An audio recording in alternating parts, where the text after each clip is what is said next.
Good morning students. बेटे आज का हमारा विषय है वर्ण। वर्ण जो है भाषा की सबसे छोटी इकाई होती है। तो क्या भाषा की सबसे जो लघुतम इकाई होती है हमारी, वो हमारी क्या कहलाती है? वर्ण कहलाती है।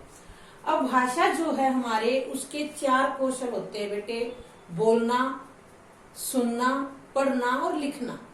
इन 4 में जो बोलना है और सुनना, ये हमारे 2 क्या होते हैं? मौखिक होते हैं। जबकि सुनना और पढ़ना, सॉरी बेटे, जो लिखना और पढ़ना, ये जो है हमारे 2 क्या होते हैं? लिखित होते हैं। तो भाषा की, अब मैंने आपको बताया कि भाषा की सबसे जो छोटी इकाई होती है उसको हम क्या कहते हैं? वर्ण कहते हैं।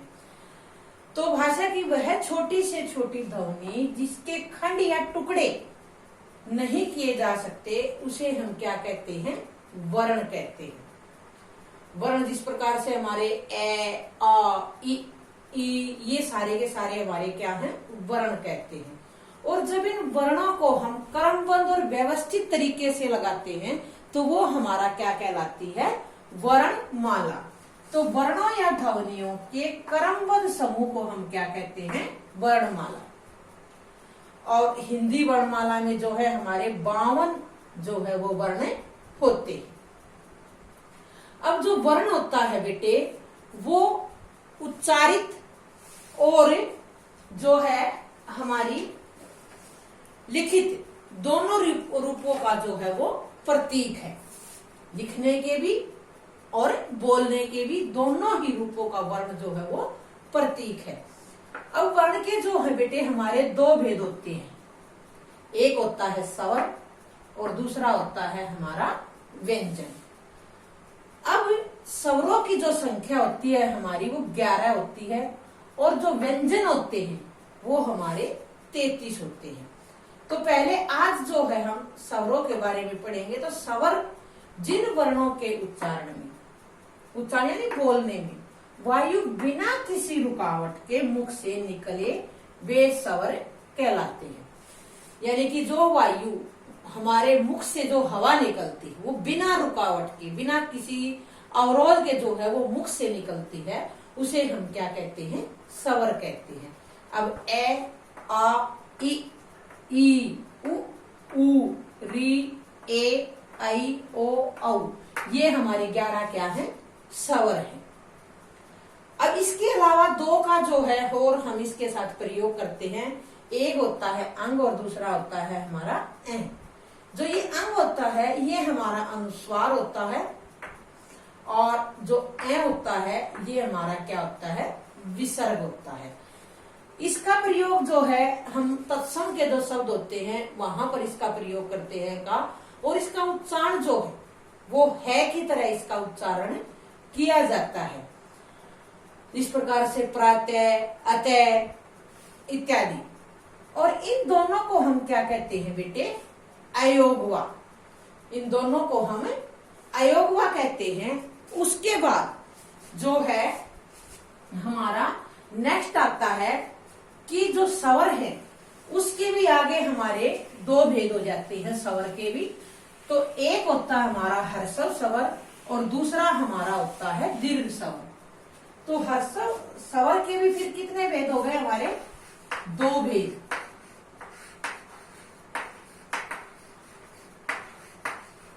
दो होते हैं।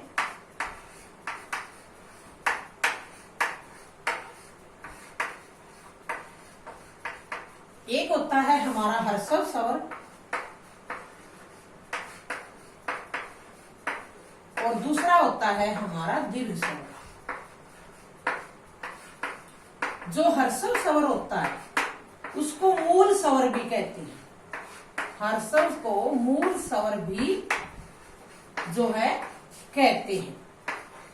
और ह्रस्व की अगर आपसे परिभाषा पूछे तो वो क्या होगी? जिन वर्णों के उच्चारण में बहुत ही कम समय लगता है वो हमारे ह्रस्व स्वर कहलाते हैं। और जो ह्रस्व स्वर हैं उनकी संख्या हमारी 4 है। वो कौन सी है? ए, ई, उ और री। ये हमारे चार क्या है, हर्षव स्वर है। फिर दीर्घ आता है। दीर्घ जो स्वर होता है बेटे, जिसके उच्चारण में हर्षव स्वर से दुगना समय लगता है, वो हमारा क्या कहलाता है, दीर्घ स्वर कहलाते हैं। और दीर्घ स्वरों की जो संख्या होती है वो 7 होती है।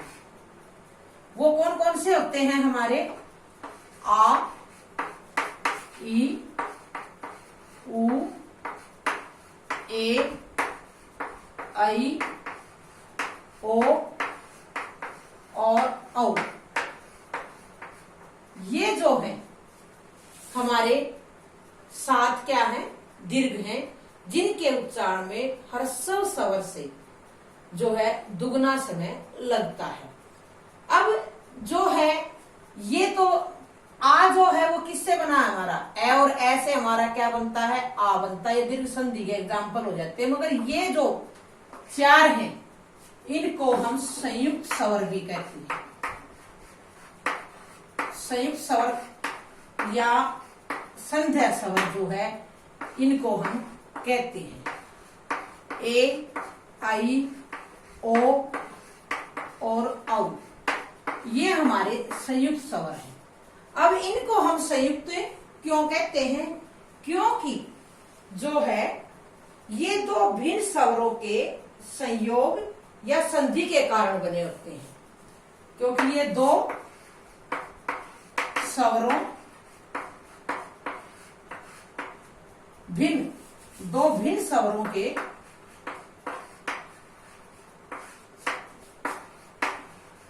संयोग से ये बने होते हैं। अब दो भिन्न स्वर कौन से हैं वो आप बता बने हैं। जिस प्रकार से हमारा ए है, ये किससे बनता है, आपने संधि में पढ़ा होगा कि ए या आ प्लस ई या ई, इनसे मिलकर हमारा क्या बनता है, ए बनता है। किस संधि के अनुसार बनता है ये, गुण संधि के अनुसार।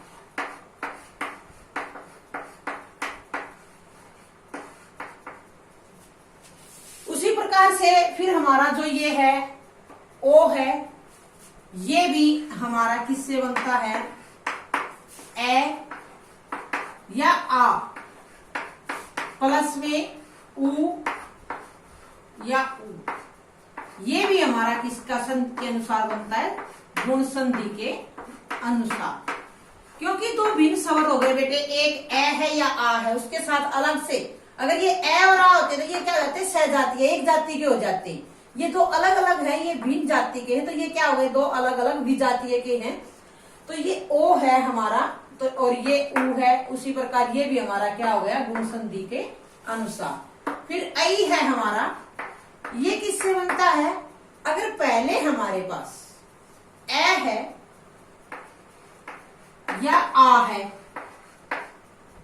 उसके बाद ए आता है, तो ये हमारा क्या बन जाता है, आई बन जाता है। और ये किसके अनुसार है, वृद्धि संधि जो हमारी थी उसके अनुसार ये बना हुआ है।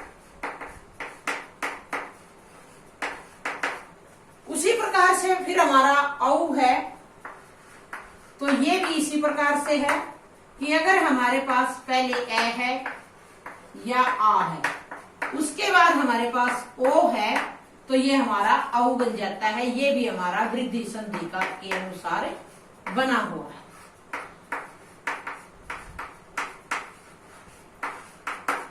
तो ये है हमारे बेटे स्वर के भेद। उसके अलावा, इनके अलावा जो है हम कुछ और जो है उनका प्रयोग करते हैं। जिस प्रकार से जो है हम यहाँ पर प्रयोग करते हैं, एक तो आ, इसका प्रयोग कहां पर होता है, जो अंग्रेजी के जो शब्द होते हैं हमारे, जो हिंदी के अंदर यू के यू प्रयोग किए जाते हैं। जिस प्रकार से कॉलेज जो है या डॉक्टर है, वहां पर इसका जो है प्रयोग होता है तो वहां पर इसका प्रयोग किया जाता है। इसको हम आगत वर्ण कहते हैं। आगत जो है वर्ण है। और एक आता है हमारा ये, इसका प्रयोग कहां होता है हमारा, ये हमारा क्या है, अनुनासिक है।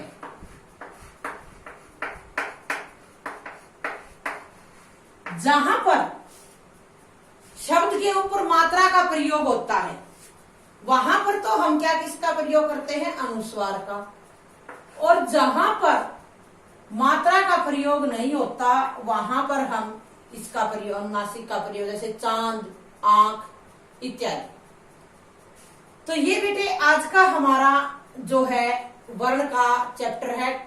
नेक्स्ट वीडियो में हम जो है व्यंजन के बारे में पढ़ेंगे। आज हम इतना ही इसको करेंगे।